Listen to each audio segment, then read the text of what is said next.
Hello everybody, this is Laura, City Scrapper.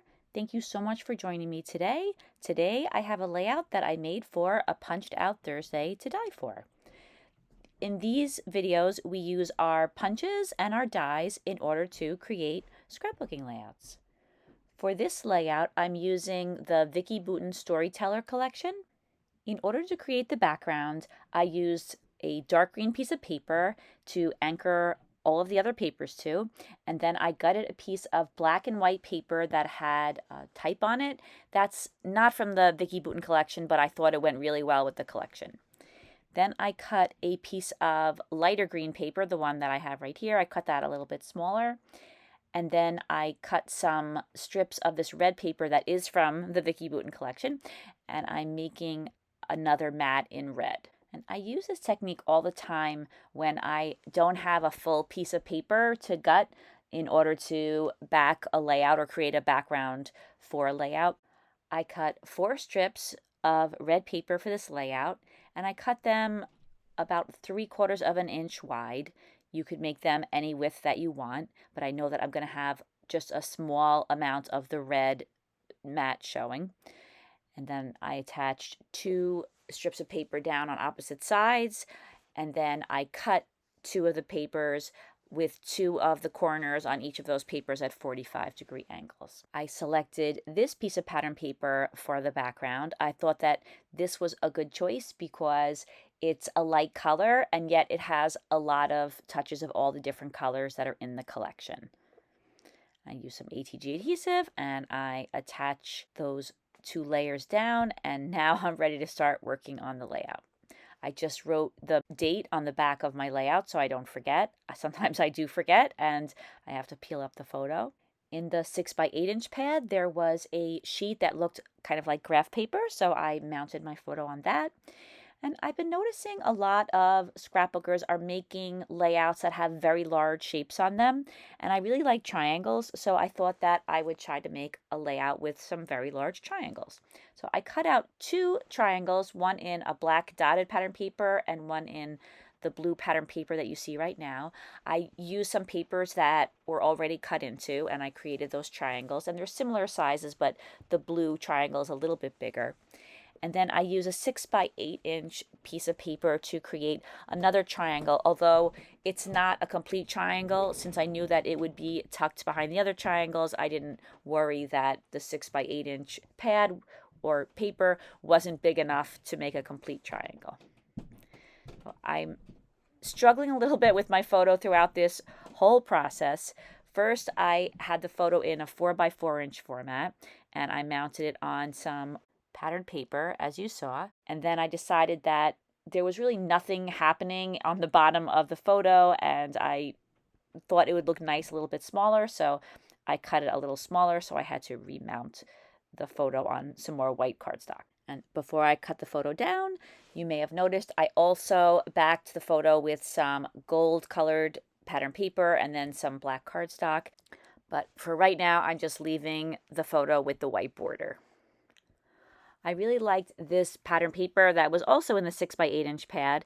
It had a number of circles with stripes on them, and I punched those out using my paper punches, my circle paper punches, and I left a black border. I often like to put a black border on things that I punch out that I'm going to be scattering around the page, and so this saved me the work of having to cut out separate black circles and back them.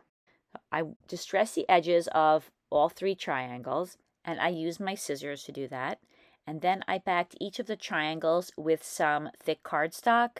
I'm not sure which of these triangles I'm going to be popping up on foam. I know I'm going to pop something up on foam.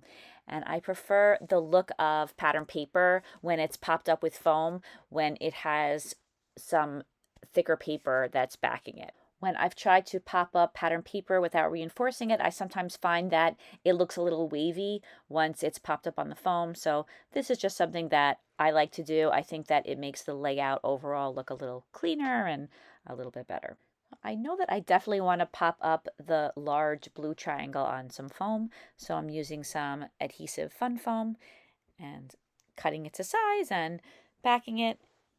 And then I put some adhesive on the back of it, and I'm going to attach it down to the triangle underneath. Now you'll notice that the triangle that I did not have a complete piece of pattern paper for, when I made the cardstock to back it, I made the cardstock in a complete triangle. And my thinking on that was that if I did pop up that colorful striped triangle, I would want the whole triangle to be popped up so that it would lay correctly on the page. I'm not 100% sure if it made a big difference, but I didn't end up popping it up anyway. And then I used some of my dies and I cut out the words Three's Company, but I didn't like the way the whole title looked with the red letters. So I put the letters for the word Threes to the side and I left the letters for Company on the layout.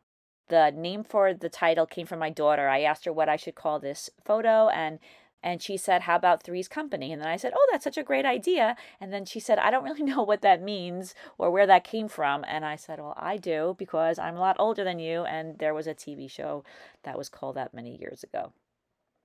So now I've mounted my photo again on some yellow or goldish pattern paper, and then I backed it again with the black cardstock. And then I use some layers of the fun foam to pop up the right side of the photo, since the rest of the photo is sitting on the popped up triangles. And I'm trying to decide where to put those circles on the layout, so I keep moving those around. And since I used a die that made, I guess you could call them manuscript letters for the word company, I wanted to use letters that looked like they were script for the other word. I like to combine those two different styles of writing. These black letters are Felicity Jane letters. They had a huge sale on their letter stickers, and so I bought a whole bunch a while back. And I really like, as I said, this combination of the black script letters with the red manuscript letters.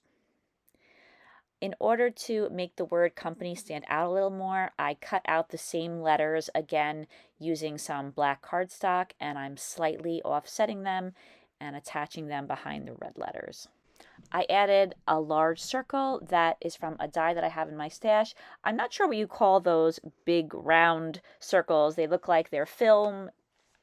I forget, but in any case, I really like that shape, and I think that it complements a lot of layouts. And so I cut out one in black, and for right now it's tucked underneath the photo. Then I found a strip that I had used on another layout, and there was just a little bit of it left, and I thought that that would be a nice place to attach my letters to. So I attached that down, and I used the T-square to make sure that it's straight. Now this is the second time that I am punching out photo corners and adding them to the photo. This time I decided to use a darker color. And now I'm trialing those letters on that strip. I want to make sure that they fit on there, and I want to see where I should place them.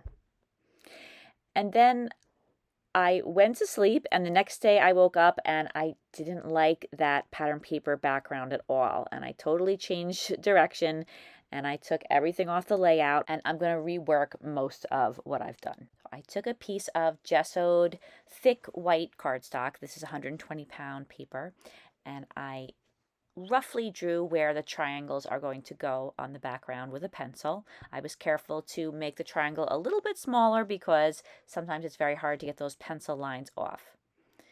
I'm using some sprays that are in my collection, and I'm using the packaging technique to squish down the color. I'm using a Lindy's Starburst spray in Yellow Rose of Texas. I'm also using Tattered Angel's Glimmer Mist in Apricot Jelly, and Tattered Angel's Plain Jane spray, and that spray is similar to the Tattered Angel's Glimmer Mist, but it just doesn't have any glimmer in it, and that color is ginger. So I mixed those colors together, and I trialed them out on the center of the triangles first, because of course that's not going to show. And once I had applied the color and I dried it with my heat gun, I sprinkled some water on top, as you could see I'm doing now, and then I rolled the paper towel over it, and that lifts off some of the color, and it creates an effect that I think is absolutely cool, and I do that on almost all of my layouts, but I really love the way that that looks. Now I'm going to do some stamping on the layout, and I start off with this stamp that is a number of different size dots. And then after I stamped that a few times, I took this Spellbinder stamp out of my stamp collection. This is a Seth Apter stamp and it's called Raindrops. And I'm trying to vary the part of the stamp that I use. Sometimes I just keep using the same part of a stamp when I'm stamping, and I'm trying not to do that this time. I'll stamp a few times with one part of the stamp and then I try to switch it up a little bit. I just use a very small Prima stamp. I got that in one of my Creative Scrapbook kits a while back. And now I'm using a mesh stamp that I think is Studio Calico. I've had that in my stash for a while. I use it all the time, and I'm pretty sure that's where I got it from years ago. I realized that there was a little spot that I missed on the bottom, so I added a little bit more color in that spot. And now I'm using my heat gun to dry everything. And you can see that as I'm using the heat gun, I'm squishing down the color, and that helps it to dry a little faster. And then I added a little bit more stamping in a few spots. Whenever I am putting stamps over sprays that are already on the background, I like to keep the stamping on top of the areas of color. I've made some backgrounds in which I did some stamping on the white areas, and I really didn't like the way that came out. So that's what I do. There are all different ways of creating mixed media backgrounds.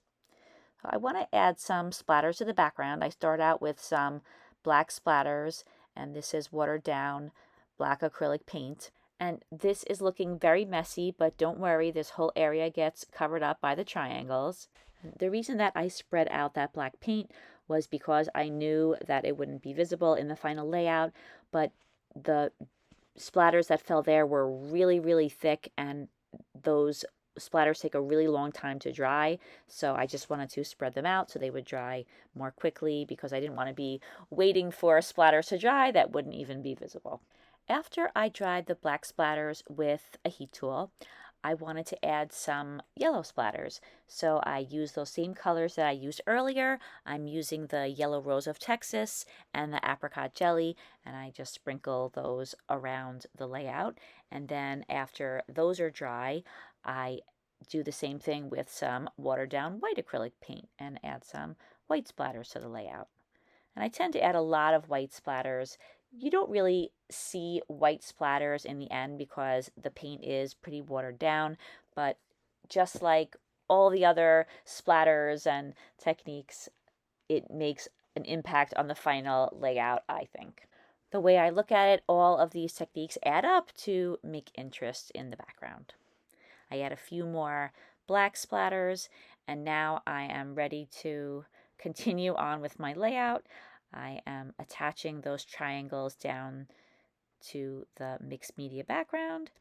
And then I wanted to rough up the triangles a little bit more. I don't go crazy, but I wanted to bend and tear some of the edges.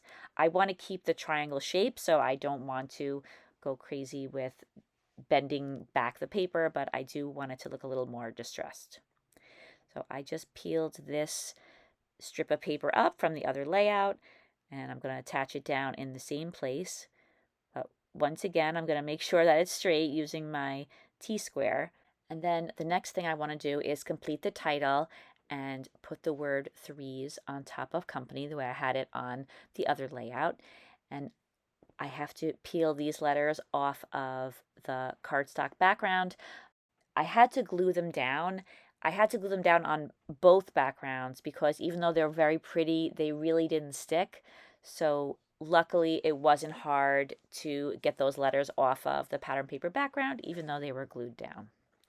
So can you believe that I'm still not happy with the pattern paper that's behind the photo? I finally decided that instead of having one piece of pattern paper behind the whole photo, that I would layer some papers instead. And I wanted to use more than one color. And I like to cut out paper in the shape of an L, and that helps to save the paper because you're not putting paper in areas that are just going to be covered up. I was able to make use of the yellow piece of paper that I ripped the photo up from, that former mat that I had the photo on. And then I also used some teal paper. And on the other side of that teal paper are some really cute birds, so I really didn't want to waste that paper. I also have some of the red paper that I used to make the border around the mixed media background. So I added a little bit of the red paper as well. Just like with the triangles, I used the edge of my scissors to distress the edges of all the papers. And I'm liking this much better than I liked that gold matte.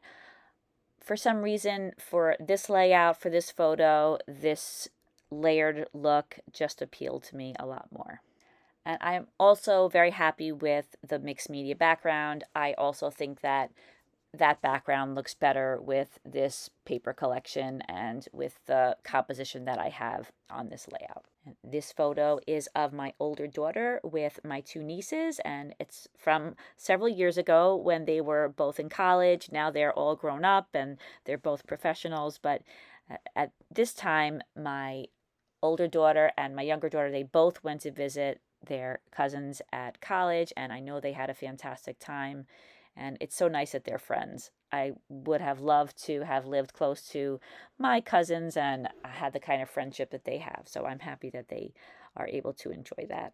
And I'll have to ask Danielle to tell me what she remembers about this visit to her cousin's college. I definitely want to write down some memories. She might not remember everything, but she'll remember more now than she remembers 20 years from now. So I'll get some journaling at least on the back of the layout. So I finally have the papers layered and arranged and distressed the way I wanted them. And I put a piece of cardstock on the back to kind of hold everything together. And then I attach the photo down to the triangles. Finally! And I have to put more foam behind the photo, as I had done on the first background. And then I was thinking that this element would look better cut in half, and I really prefer the way it looks as two half circles rather than as one circle. So I put one half on each side of the big triangles, and I fussy cut out these butterflies. I popped up their wings on some foam, and I'm putting one on each side of the layout. In the chipboard pack, there were 3 small butterflies, and I thought that that would look cute right above the word threes. I really like this chipboard sentiment that's underneath the photo. It says, "A moment becomes a memory." And I feel that that saying just kind of sums up photography. It's a nice way of looking at a moment captured in a photograph. I added a black and white label underneath that sentiment, and that is also a chipboard piece. I'm going to just add some really basic journaling on that little label. I added some of the really cute birds from this collection to the layout. They're chipboard birds. I also added a flower and an open book underneath the photo, and I love all of those chipboard pieces. I have a moon over the photo and a really, really tiny little black circle with a gold heart on it. And that's at the very top of the blue triangle.